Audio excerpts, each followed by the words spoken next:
Om Sri Chinmaya Sadguruvai Namaha. Hello students. Children, today I'm going to explain about our sectors of Indian economy. It is a part of our economics chapter 2. All of you open your economics textbook, children, and open chapter 2. Economy is nothing but our income sources. Not only income, it includes our earnings, taxes, imports and exports.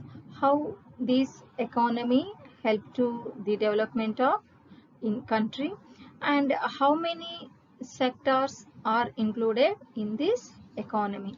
So based on the works, our Indian economy or world economy is divided into three sectors, children. Now we are going to see what those are. If you observe here, children, let us look at these pictures. You will find the people are engaged in various economic activities. What is meant by economic activity? Observe carefully here. Some of these are activities producing goods, some others are producing services. These activities are happening around us every minute, even as we speak. How do we understand these activities? One way of doing this is to group them using some important criterion. So what are these groups are also called as sectors. So you observe the first picture here, what these people are doing. So these people are making bricks. Okay, so what they are making? Bricks. Bricks is a product here. So here bricks are product what we are getting. And come to the second picture. So it is like business activity. Okay, cloth merchant here. And see here plucking cotton balls here. So it is related to one kind of activity. What these people are doing? Producing cotton balls. And here one person carrying different goods. Okay, here one person delivering some products.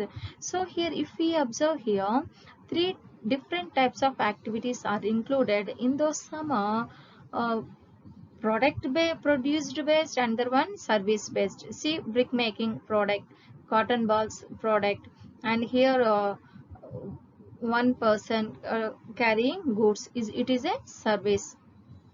Understood? And here also postman giving postcards also one of the service. Here business also one kind of the service. So here our economic sectors are included mainly three sectors.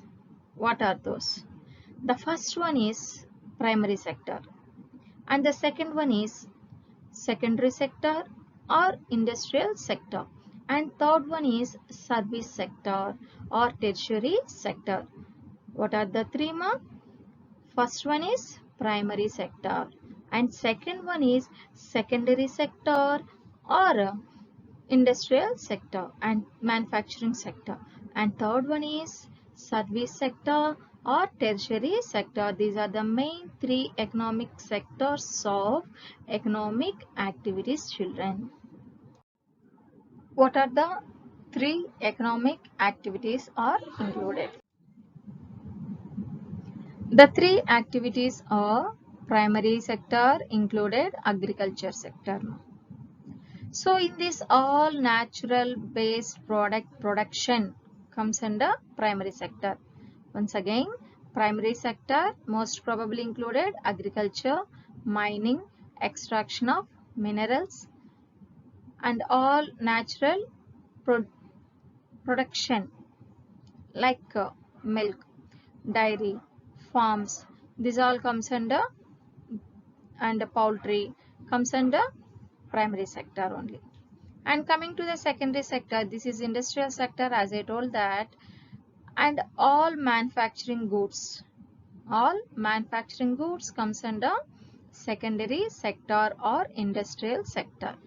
Now coming to the third sector, that is tertiary sector, all service based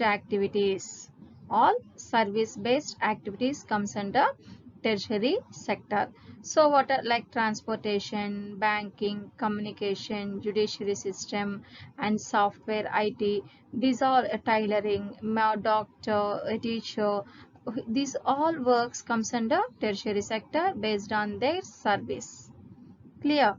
Now, before going to that, our regular activities are two types. One is economic activities and the one is non-economic activities.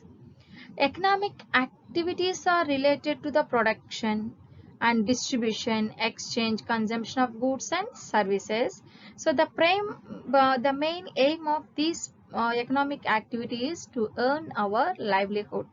We are getting some money to lead our life. So those activities which we are doing for the purpose of money, we called as economic activities. And then second one is non-economic activities.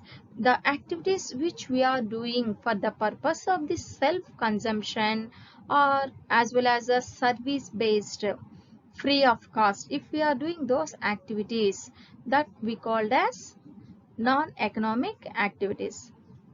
For example, playing, dancing, giving donations, and mother cooking food for the family members, and a car driver giving their service to their family without expecting any money. Understood? A teacher teaches their own children is also one kind of own consumption. So that these all activities which we are not getting any money by doing the activity, we call as non-economic activities. Clear, children? The activities which we are doing for the purpose of money, those activities we call as economic activities. Understood? So that these economic activities are activities that result in the production of goods and services. Production of goods and services. And sectors are group of economic activities classified on the basis of some criteria. Understood? These are production based sectors and then service based sector. Coming up, primary and secondary sectors included production of goods. Some primary sector included production of natural goods, whereas secondary sector included artificial manufacturing, not natural. So that's and the third one is service based. So these sectors are group of economic activities classified on the basis of some criteria we called as economic sectors. These are the three major classification of our Indian economy. Now what I discussed earlier, primary sector, secondary sector, and tertiary sector, these all activities classified on the basis of economic activity. On the basis of economic activity. Now coming to the second category, that is basis of organization. Basis of the organization, that is organized sector and unorganized sector. And the third one is basis of ownership. First one is private sector economic activities and the second one is public sector economic activities. Once again, children, these are the three major sectors of Indian economy. So our Indian economy sectors are divided on the basis of economic activity, whether the production is related to primary, secondary, or it is a service of tertiary sector. And the basis of organization, we have organized sector. Most all government sector employment opportunities comes under organized sector. Some private organizations also, by following the rules and regulations of our government, they are also elected as organized sector, and some are unorganized sector. And basis of the ownership, our industries or our works divided into two categories, private sector and public sector, children. Now I'm in this today's class, I'm going to explain about on the basis of economic activity we have how many economic sectors. One is primary sector, And the second one is secondary sector or manufacturing sector or industrial sector, and third one is tertiary sector. Today I am going to explain briefly, children. Here the first one is on the basis of ownership, working conditions, and the nature of the activity being performed. So on the basis of nature, what are the three major Indian economic sectors? Primary, secondary, and tertiary. On the basis of working conditions, economy can be classified into organized and unorganized sector. On the basis of ownership, Indian economy can be classified into public and private sectors. These are the three major classification of Indian economy. On the basis of nature of work, the first one is primary sector. It includes activities carried with the help of natural resources. If you observe here, fishing and extraction of minerals, quarries, and then agriculture based activities, poultry and animal husbandry, they all natural based production comes under primary sector activity. Most of the natural products that we get are from agriculture. So therefore, this sector is known as agriculture and related sector. What is the importance of this agriculture sector? As you know that in our country, 67% of Indians directly and indirectly, they depends on agriculture for the raw material purpose or the food purpose and for exports to other countries, whatever. So it provides raw materials to secondary sector, in the absence of which production cannot take place. For example, I want to start a cloth or a fabric making. What I need some cotton. Where I'm getting this cotton from? Primary sector, means from agriculture. I want to establish an industry. So industry, I need raw material, maybe electricals or electronics or some other automobiles. What we need? We need iron. We need some chemicals and minerals. Where we are getting these all? These all we are getting from primary sector only. We need to extract minerals from earth, soil, and we have to cultivate the crops from soil. So these all are natural products which gives raw materials to the industry. Example here, agriculture, fishing, mining and forestry. Children understood here? So this is about primary sector. So what is the almost all natural products that we get from agriculture only. This is the main dependent sector for all industries for their raw materials. So it provides raw materials to secondary sector. In the absence of primary sector, there is no secondary sector. If there is no secondary sector, there is no people to work in industry, so that there is no work for tertiary sector also. So all economic activities that depends upon the primary sector in one word. And the second one is secondary sector. In this secondary sector, all manufacturing goods comes under secondary sector. You observe these factories, manufacturing goods, automobiles are from pin to big ship, we made only in industries. So that this is about secondary sector. It includes activities which involves transformation of raw material into finished goods. One iron bar made into ship, made into a vessel, or made into a bike. So made into a car, bus, many things. That what is the raw material here? Iron. Iron we are getting from primary sector. So that secondary sector purely depends on primary sector for their raw material purpose. Generally, this transformation takes place in industries. Therefore, the sectors is known as manufacturing sector. What is the importance? It converts all raw material of primary sector into finished goods. In its absence, the raw material will remain unutilized. If you see children here, we cultivated paddy. Are we able to use paddy directly? No. What we need? We need processed raw rice. Yes or no? where we have to process these rice in rice mills only. The exactly rice mill all made with machineries. So these machineries made in industries. Understood? Industries again extract the mineral from soil, primary sector. So completely the secondary sector depends upon the primary sector. Now, what is the example here? Manufacturing industries like car making, cloth making, sugar making, etc. all comes under secondary sector. Understood? Manufacturing sector. What is the importance of manufacturing sector or secondary sector here? All final goods. All final goods are made in secondary sector only. So this secondary sector fully depends on primary sector for their raw material.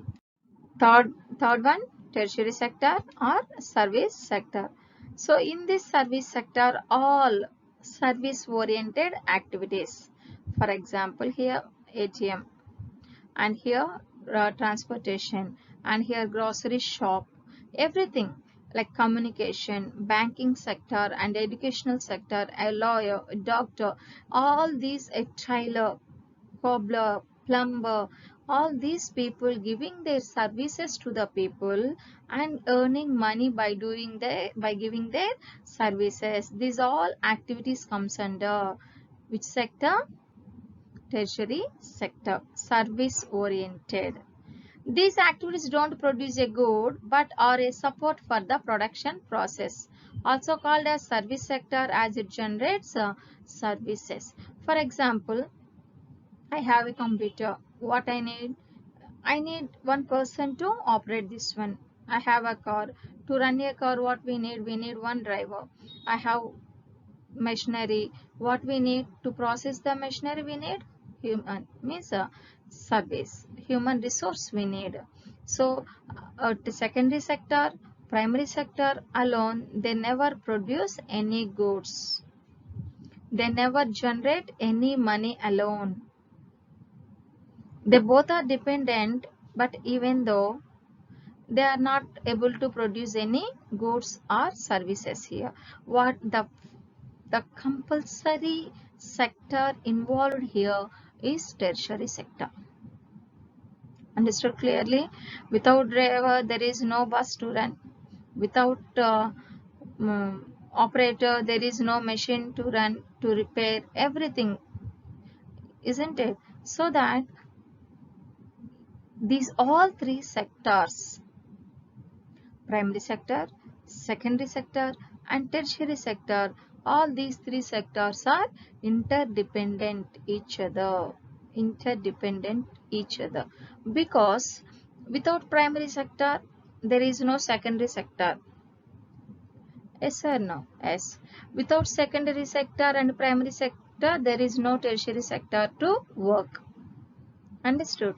Without primary and without secondary, there is no work for tertiary sector. They never do the work alone. They never produce goods alone. Compulsory, they need one person, human resource. These all human resource services comes under tertiary sector, children. Understood clearly? So we have three types of economic activities. The first one is primary sector, and the second one is secondary sector, and the third one is tertiary sector. Clear, children? Now I am going to explain about how these economic activities from primary sector based to tertiary sector based evaluated. During early civilization, all economic activities are in primary sector. When the food production became surplus, people's need for other products increased. This led to the development of secondary sector. So earlier, our ancient people, they are cultivating crops only for the purpose of self-consumption. So when technology improves, when the more land comes under cultivation, then the surplus amount will be there, so that when the production increased, automatically the are going to sell the products by using barter system. So in this way, what happened? Exchanging of goods with goods in secondary sector.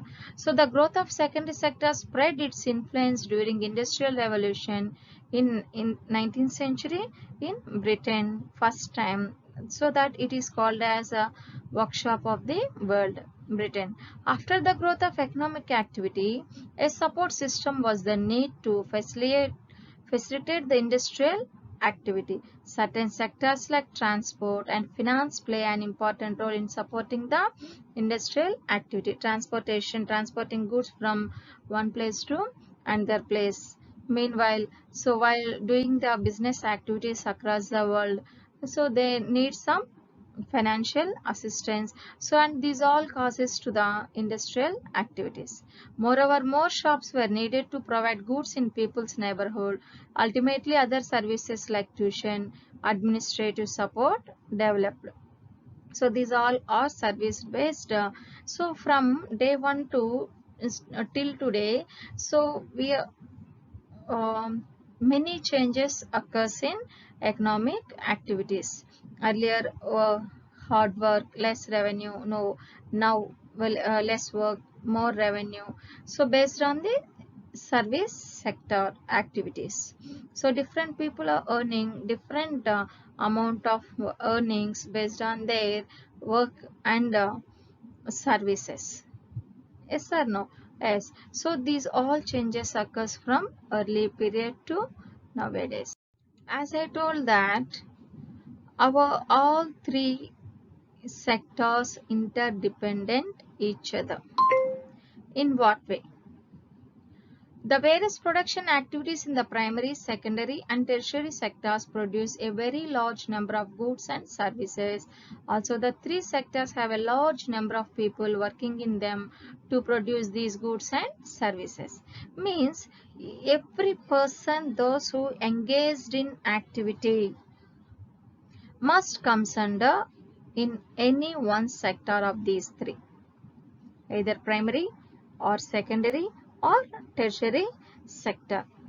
Yes or no? So these people belongs to any one sector. So if they are doing cultivation, agriculture based or poultry based or fishery, comes under primary. If the activities belongs to manufacturing goods in industries, that comes under secondary. If they are doing any transportation, communication, banking and other like giving teaching and lawyer, so these all people means every activity what we are doing for earning comes under any one of the three. There is no doubt. If it is not comes under any three, they are not doing any work. That is the meaning. The next step, therefore, is to see how much goods and services are produced and how many people work in each sector. In an economy, there could be one or more sectors which are dominant in terms of total production and employment, while other sectors are relatively small in size. As I told that these all three activities are belongs to any one sector. There is no doubt at all. So, which sector provides more employment opportunities? That is the thing now. As you know that our to do all people agriculture, so it is not possible to increase our land area. Yes or no? So to set up any industries, what we need lot of investment. Now what is the scopeful and without investment we can earn in a good way? That is nothing but service sector, by giving our services to others who are earning money here. To understand this interdependency, let us take an example of a cold drink. A cold drink contains water, sugar and artificial flavor. Yes or no? Water, sugar and artificial flavor. Suppose if there is no sugarcane production, then procuring sugar will become difficult and costly for the cold drink manufacturer. Yes or no? Sugar we are getting from primary sector. Now to transport sugar to sugar mill and sugar to the cold drink plant, needs the services of a transporter. This transporting belongs to tertiary sector. A person or system of persons is required to maintain and monitor all these movements of goods from farm to factory to shop in different location. After the production, what they need, they have to sell their products. So that what they need, one person needed to send all these to from shop to shop. That is where role of administrative staff comes, one supervisor here. Let us go back to the farmer. He also needs fertilizer and seeds which is processed in some factory and which will be delivered to his doorstep by some means of transportation. To top it all, at every step of these activities, we require the proper monetary and banking system. So, in a nutshell, this describes how interrelated all sectors of an economy are. As I told that here, so we need all three sectors. All three sectors are very, very important to us. For sugarcane cultivating, we need one persons, and for to reach that sugarcane to the mill, we need. So to run the machinery in sugar mill, we need people, and to transport those all the things to the shops for marketing, one person needed supervisor. All the three sectors are interdependent each other. Understood? And here sugarcane growing comes under primary sector, and transporting this sugarcane to the mill through the tractors, this transporting comes under tertiary sector. And these raw materials sent to the industry and manufacturing of sugar and drink, these manufacturing goods comes under secondary sector. See here, this is the final product of sugarcane. So whatever, like in the form of sugar, in the form of cold drinks, or in the form of jaggery, whatever. So the three sectors here, primary, secondary, tertiary and secondary, these all three are interdependent each other, so that only we are getting final goods here. What is the final good here? Cold drink coming out as a final product from the manufacturing industry.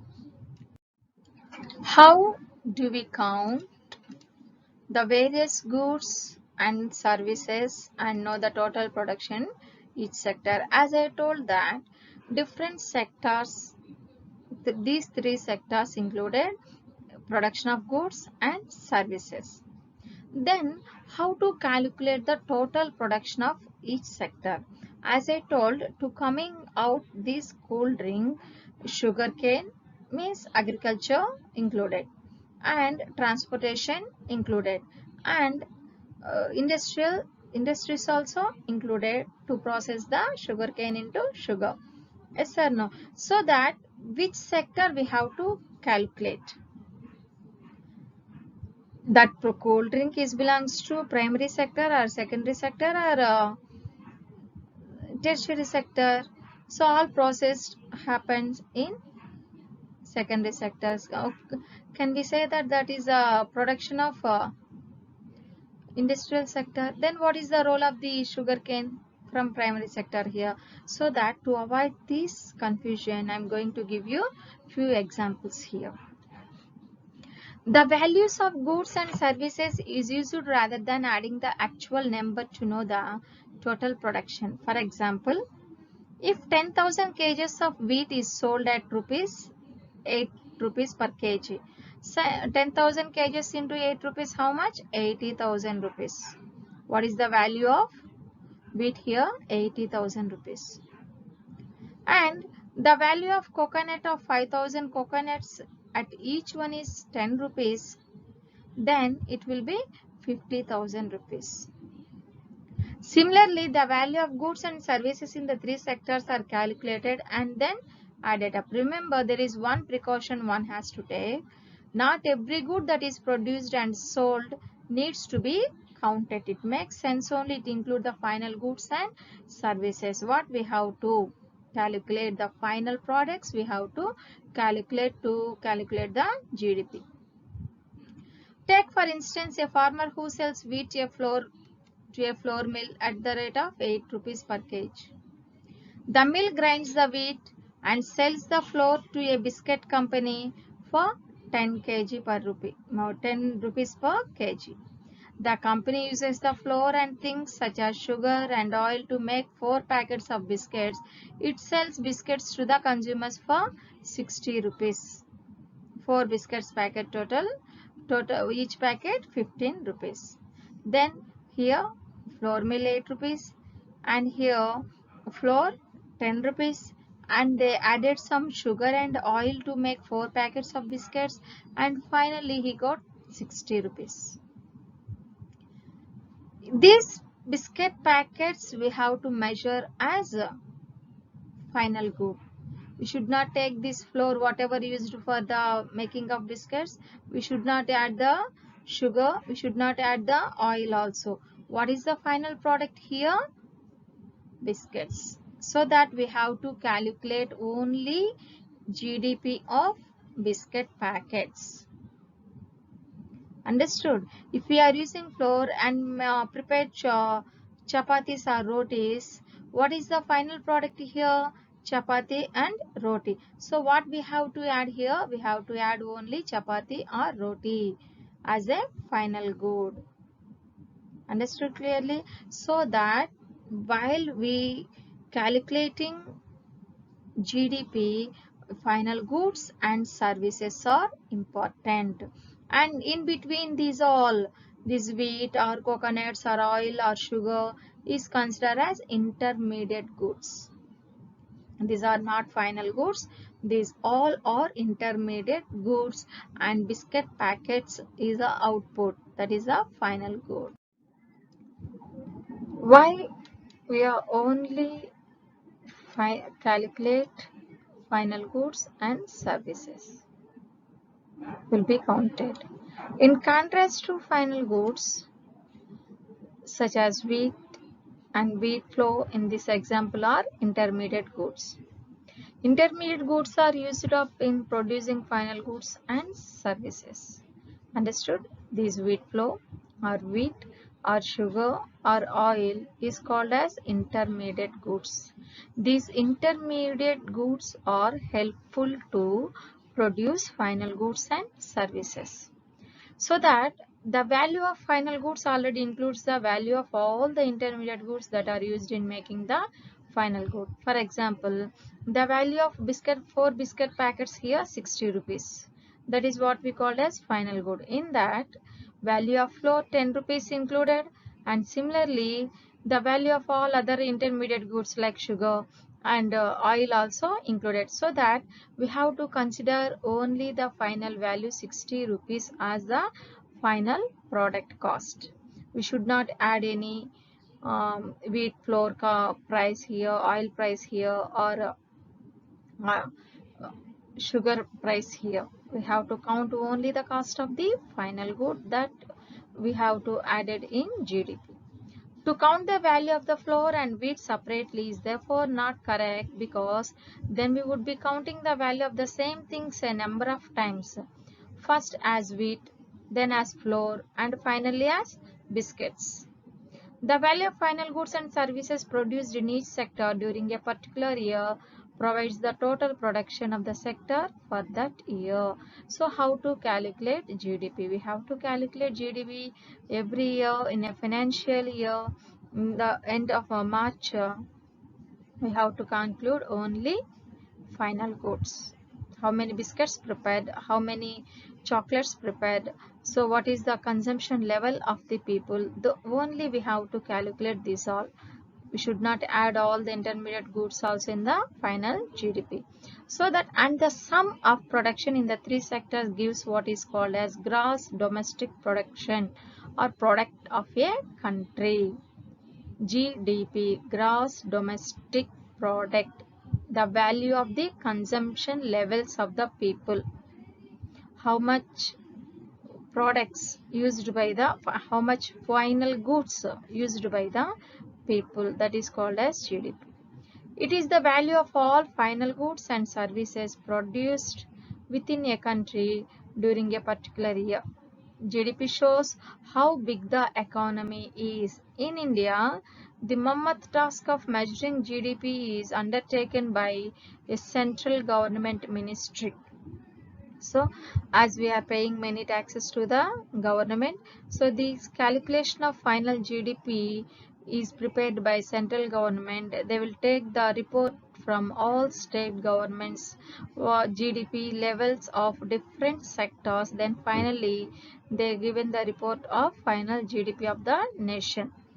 This ministry, with the help of various government departments of all the Indian states and the union territories, collects the information relating to total volume of goods and services and their prices, and then estimates the GDP. So this is the part of economic sectors of India in GDP, gross domestic product of a country. How to calculate gross domestic product here?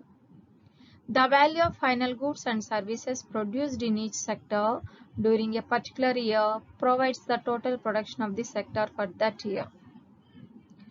Final goods and services produced in each sector. In primary sector, what is the final goods and services? And in secondary sector, what is the role of final goods and services? And in tertiary sector, how many final goods produced or how much services provided by the tertiary sector? By calculating each and every sector wise, finally our Indian government prepares gross domestic product. And sum of production in three sectors gives GDP of the country. Sum of production in primary sector, sum of production in secondary sector, sum of production in tertiary sector gives us total GDP of the nation. It is the value of all final goods and services produced within the country during a particular year, most probably from April 1st onwards, 1st to March 30th, what we call as financial year. Like our academic year, how our academic year starts with June month, in the month of June, and ends with April month. In the same way here, financial year is differ from educational year, academic year. Understood? So most probably April 1st to March 30th, they will conclude the final goods and services and calculate GDP. And what is the main role of the GDP? It shows how big the economy is, what kind of economy levels are there for our country. All mentioned only, all we know due to the gross domestic product calculation only. Look here, children. Growth and status of different economic sectors. So this graph shows us here what is the role of our economic opportunities of different three sectors in the year 1973 here, in the year 2003 here. Observe clearly. Blue in color it is, and here between orange color it is secondary sector and the yellow one is tertiary sector. We observe in the 1973 our total GDP in crores here below 50,000 crores. In 2003 only our primary sector reaches 50,000 crores production. How it is possible? By adopting new technology. And if you observe here, secondary sector also from 50,000 crores to 1 lakh crore. So here in this 1 lakh crore only 50,000 mentioned, both the same GDP is same. GDP of agriculture level is same and GDP of secondary sector also the same, 50,000 crores each. You observe here tertiary sector means service sector. In this service sector alone reaches 1 lakh to 2 lakh 10,000 approximately, nearly. So whatever the GDP we got from the primary and secondary is reached by crossed by only tertiary sector. That is the importance and scope of the employment opportunities in service sector. To generate more GDP in primary sector, we don't have that much lands. Lands are limited. We don't have any chance to increase our cultivating lands. Yes or no? As well as the secondary sector needs a lot of investment, equipment, and more, so that we are unable to, in our country, we are unable to invest more money on industries. So what is the third sector? Main opportunities are available only in secondary sector, tertiary sector, so that nowadays we are getting more GDP from tertiary sector, and there is no doubt at all. One textbook activity is there, children. Your textbook, this is your textbook print only here. I will give you one example. Based on this example, you have to complete the rest of three. Complete it and send me the copy in WhatsApp. See, imagine what would happen if farmers refuse to sell sugarcane to a particular sugar mill. The mill will have to shut down. So if there is no raw material to the sugar factory, what happened? There is no sugarcane, so automatically industries will be shut down. And here what does this show? So this is an example of the secondary or the industrial sector being dependent on the primary sector. Means every secondary sector, every industrial sector, they depends on primary sector for their raw material. So that here farmers refuse to produce sugar cane, there is no work for industries. So in the similar way, you have to complete the rest of three. See here the second one. Imagine what would happen to cotton cultivation if companies decide not to buy from the Indian market and import all cotton they need from other countries. Indian cotton cultivation will become less profitable, and the farmers may even go bankrupt. If they cannot quickly switch to other crops, cotton prices will fall. So what it shows, you have to write here in the same way 3 and 4 also, children. Historical changes. What are the changes? As I explained now, the situation from 1973 to 2003. What happened in between? How the drastic changes occurs in the three sectors. Historical change in sectors generally, it has been noted from the histories of many now developed countries that at initial stages of development, primary sector was the most important sector of economic activity. There is no doubt of from our ancient period onwards, fully we depends upon the agriculture only. As the methods of farming changed and agriculture sector began to prosper, it produced much more food than before. Many people could now take up other activities. There were increasing number of craft persons and traders. So when we adopted new technology like submarines, tractors, and the high yield variety seeds more and more, with the limited land, now we are able to cultivate, produce more goods. Buying and selling activities increased many times. Besides, there were also transporters, administrator. So this all indicates us how different people choosing their different professions based on their background, their economical stability, their education levels, and more. Over a long time, and especially because new methods of manufacturing were introduced, factories also came up and started expanding with the help of banks. And those people who had earlier worked on farms now began to work in factories in large number, because due to the advanced technology, now the work for the labor will be reduced, so that automatically these all people diverted to industries. People began to use many more goods that were produced factories at cheap price. Secondary sector gradually became the most important in total production and employment. Hence, over time, a shift had taken place. This means that importance of the sectors had changed. So, due to the technology, due to the modern period, almost all the people are habituated for industrial product. So number of industries nowadays increasing, and almost all our lifestyles also change due to the industrial products. In the past 100 years, there has been a further shift from secondary to tertiary sector in developed countries. The service sector has become the most important in terms of total production. As I told that nearly 1,20,000 crores GDP created only by the service sector. Most of the working people are also employed in the service sector based on their skills. This is the general pattern observed in developed countries like India. What is the total production and employment in the three sectors in India? Over the years, have there been changes similar to the pattern observed for the developed countries?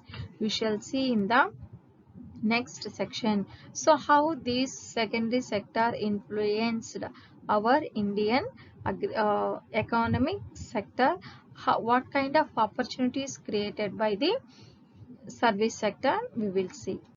What are the historical changes in these three sectors? First one, at initial stage of development, primary sector was the most important sector of India. As the methods of farming changed and agriculture sector began to prosper, it produced much more food than before. Many people could now take up other activities, and this gave rise to the service sector. So over a long period of time, agriculture, industries and service sectors, they observed a great drastic changes, and it created more and more opportunities to the people. But only in service sector, tertiary sector, we are getting more and more opportunities beyond the limits.